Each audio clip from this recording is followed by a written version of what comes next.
മോഹൻലാലിനെ മനസ്സിൽ കരുതിയിട്ട് ഒരു സംവിധായകൻ ഒരു കഥ പ്ലാൻ ചെയ്യുന്നു. പക്ഷെ അത് സംഭവിച്ചില്ല. അത് പിന്നീട് ആ വേഷത്തിലേക്ക് കമലഹാസൻ എത്തുന്നു. അപ്പോൾ ആ ഒരു സിനിമയെക്കുറിച്ചാണ് നിങ്ങൾക്ക് പലർക്കും ചിലപ്പോൾ മനസ്സിലായിട്ടുണ്ടാവും. എന്തായാലും ആ ഒരു സിനിമ സംഭവിച്ചതിനെ കുറിച്ചും അതിനെക്കുറിച്ചുള്ള കുറച്ച് ഓർമ്മകളൊക്കെയാണ് ഞാൻ നിങ്ങളോട് ഷെയർ ചെയ്യാൻ പോകുന്നത്. ഗൗതം വാസുദേവ് മേനോൻ എന്ന് പറഞ്ഞ പേര് പറഞ്ഞു കഴിഞ്ഞാൽ നമ്മുടെ മനസ്സിലേക്ക് പെട്ടെന്ന് കുറേ സിനിമകൾ വരും. അത് 2001 അദ്ദേഹം സംവിധാനം ചെയ്ത ആദ്യത്തെ സിനിമ മിന്നലെ മുതൽ അങ്ങോട്ട് ഒരുപാട് സിനിമകളുണ്ട്.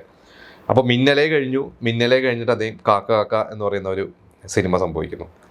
അത് കഴിഞ്ഞിട്ട് അദ്ദേഹം ഒരു പോലീസ് സ്റ്റോറി, അതിൻ്റെ ഒരു സീരീസ് പോലെ ആണ് അദ്ദേഹം പ്ലാൻ ചെയ്തത്. ഇപ്പോൾ കാക്കാക്കയിൽ സൂര്യ, അത് കഴിഞ്ഞിട്ടുള്ള ഒരു സിനിമ. ശരിക്കും അന്ന് അദ്ദേഹം വേട്ടയാട് വിളയാട് എന്ന് പറയുന്ന ഒരു സിനിമയുടെ അതിൻ്റെ ഒരു ത്രെഡും കാര്യങ്ങളൊക്കെ വന്നു കഴിഞ്ഞപ്പോൾ മലയാളത്തിൽ മോഹൻലാലിനെ വെച്ച് നമ്മുടെ ലാലേട്ടൻ്റെ ഒരു പോലീസ് വേഷത്തിൽ ഒരു മലയാള സിനിമ ചെയ്യാനായിരുന്നു. അദ്ദേഹം ഒരു മലയാളിയും കൂടിയാണ്, നമുക്കറിയാം. മലയാള സിനിമ ചെയ്യാനായിരുന്നു അദ്ദേഹത്തിൻ്റെ പ്ലാൻ. പക്ഷെ അത് പല ഡിസ്കഷൻസൊക്കെ എന്തൊക്കെയോ ലാലേട്ടനായിട്ടൊക്കെ നടന്നില്ല. അങ്ങനെയാണ് അദ്ദേഹം തമിഴിൽ പോയിട്ട് കമലഹാസനെ വെച്ചിട്ട് ആ ഒരു അതിലേക്ക് എത്തുന്നത്. വേട്ടയാട് വിളയാടുന്ന പ്രൊജക്റ്റ് തമിഴിലേക്ക് എത്തുന്നത് നമ്മുടെ ലാലേട്ടനെ വെച്ചിട്ടായിരുന്നു. പക്ഷെ സെയിം കഥയിൽ കുറേ മാറ്റങ്ങളൊക്കെ അദ്ദേഹം വരുത്തിയിട്ടുണ്ട്. പക്ഷെ മോഹൻലാലായിരുന്നു അദ്ദേഹത്തെ മനസ്സിലുണ്ടായിരുന്ന ആദ്യത്തെ ആ ഒരു ക്യാരക്ടർ, ഒരു പോലീസ് ക്യാരക്ടർ വെച്ചിട്ട്. പക്ഷെ അത് വർക്കാവാതെയാണ് വീണ്ടും തമിഴിൽ പോയിട്ടാണ് കമലഹാസനിലേക്ക് അദ്ദേഹം ലാൻഡ് ചെയ്യുന്നത്. കമലഹാസൻ ശരിക്കെന്ന് കാജ മൊയ്തീൻ എന്ന് പറയുന്ന ഒരു പ്രൊഡ്യൂസർ അദ്ദേഹത്തിന് ഒരു സിനിമ ചെയ്തു കൊടുക്കാം, ഡേറ്റ് കൊടുക്കാവുന്ന രീതിയിൽ നിൽക്കുമ്പോഴാണ് ഒരു ഡയറക്ടർ ആര് വേണമെന്ന് തീരുമാനത്തിലാണ് കാക്കാക്ക് റിലീസായ ശേഷം ഗൗതം മേനോനായിട്ട് ഇംപ്രസ്ഡ് ആവുന്നത്. അങ്ങനെയാണ് ഗൗതം മേനോനെ ഈ ഒരു പ്രൊജക്റ്റിലേക്ക് കൊണ്ടുവരുന്നത്. അന്ന് ശരിക്ക് കമലഹാസൻ്റെ മനസ്സിൽ പിന്നീട് ദേശാവതാരമായ ആ സിനിമയുടെ കഥ ഗൗതം മേനോൻ്റെ അടുത്ത് പറഞ്ഞിട്ട് ഇത് ഡെവലപ്പ് ചെയ്തിട്ട് അല്ലെങ്കിൽ ഈ ഒരു സിനിമ ചെയ്യാം എന്ന് പറഞ്ഞു കഴിഞ്ഞപ്പോൾ ഗൗതം മേനോന് അതിനോട് അത്ര താല്പര്യം തോന്നിയില്ല. പകരം ഗൗതം മേനോൻ പച്ചക്കിളി മുത്തുച്ചാരം എന്ന് പറയുന്ന ശരത്കുമാറിനെ വെച്ച് പിന്നീട് ചെയ്ത ആ ഒരു സിനിമയുടെ കഥ പറഞ്ഞു. അപ്പോൾ കമലഹാസൻ അതൊരു സ്ക്രിപ്റ്റ് ആക്കാൻ പറഞ്ഞു. അത് വളരെ പെട്ടെന്ന് അധികം സ്ക്രിപ്റ്റ് ആക്കി. പക്ഷേ അത് സ്ക്രിപ്റ്റ് ആക്കിയെങ്കിലും അപ്പോഴും കമലഹാസന് പൂർണ്ണ തൃപ്തി വന്നില്ല. അങ്ങനെയാണ് പിന്നെ ഇവർ ചർച്ചയിലാണ് ഈ ഒരു പോലീസ് സ്റ്റോറിയിലേക്ക് എത്തിയത്. പിന്നെ ഇതും വളരെ ഫാസ്റ്റ് ആയിട്ട് തന്നെ അദ്ദേഹം ഗൗതമൻ അദ്ദേഹം സ്ക്രിപ്റ്റും കാര്യങ്ങളൊക്കെ പ്ലാൻ ചെയ്തു. പിന്നെ നമുക്കറിയാം അതിൽ ജ്യോതികയുണ്ട്, പ്രകാശ് രാജ് ഉണ്ട്. പിന്നെ അതിലെ വില്ലന്മാരുടെ ക്യാരക്ടേഴ്സാണ് നമുക്കറിയാം. ഡാനിയൽ ബാലാജിയുടെ ഒക്കെ ആ ഒരു ക്യാരക്ടർ വളരെ ശക്തമായിട്ടുള്ള കൊടും വില്ലന്മാരായിട്ട് അതിലേക്കാണ് അദ്ദേഹം എസ്റ്റാബ്ലിഷ്ഡ് ആവുന്നത്. ഇതിൽ മെയിൻ നായികയായിട്ട് ജ്യോതികയാണ്. അന്ന് ജ്യോതികയ്ക്ക് ഡബ് ചെയ്തത് രോഹിണി ഒരുപാട് നടിമാർക്ക് ഡബ് ചെയ്തിട്ടുള്ളതാണ്. നമ്മളൊരു എപ്പിസോഡിൽ ശിവ എന്ന് പറയുന്ന രാം ഗോപാൽ വർമ്മയുടെ സിനിമയിൽ അമലയ്ക്ക് ഡബ് ചെയ്ത അന്ന് അവർ തുടക്കകാലത്താണ് അവരന്ന് ഡബ് ചെയ്തൊക്കെ. പിന്നീട് എത്രയോ പേര് ഐശ്വര്യയ്ക്കൊക്കെ ഡബ് ചെയ്തിട്ടുള്ള രോഹിണിയാണ്.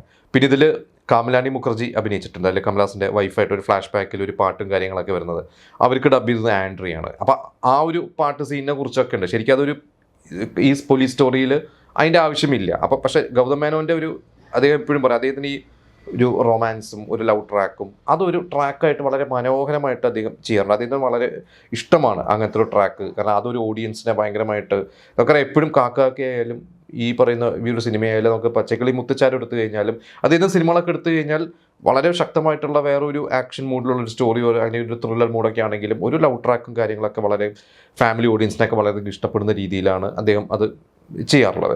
പിന്നെ ഇതിൽ സോങ്സ് നമുക്കറിയാം. ഹാരിസ് ജയരാജിൻ്റെ സോങ്സൊക്കെ ഹാരിസ് ജയരാജിൻ്റെ ഒരു സമയം തന്നെയായിരുന്നു. ആ മിന്നലെ മുതൽ അങ്ങോട്ട് എടുത്തു കഴിഞ്ഞാൽ കുറേ ഗംഭീരമായിട്ടുള്ള പാട്ടുകളും ഒക്കെ ആയിരുന്നു അന്ന് അദ്ദേഹം ചെയ്തിരുന്നത്. അതിൽ ഒരു ബെസ്റ്റ് സോങ്സ് ഉള്ള ഒരു സിനിമ തന്നെയായിരുന്നു വേട്ടയാട് വിളയാട്. ഈ ഒരു സിനിമ അന്ന് ഇറങ്ങി അത്യാവശ്യം നല്ല വിജയം തന്നെയായിരുന്നു. കമലഹാസന് ആ വർഷം സ്റ്റേറ്റ് അവാർഡ് കിട്ടിയിരുന്നു. ക്യാമറാമാൻ രവിവർമ്മൻ അവാർഡ് കിട്ടിയിരുന്നു.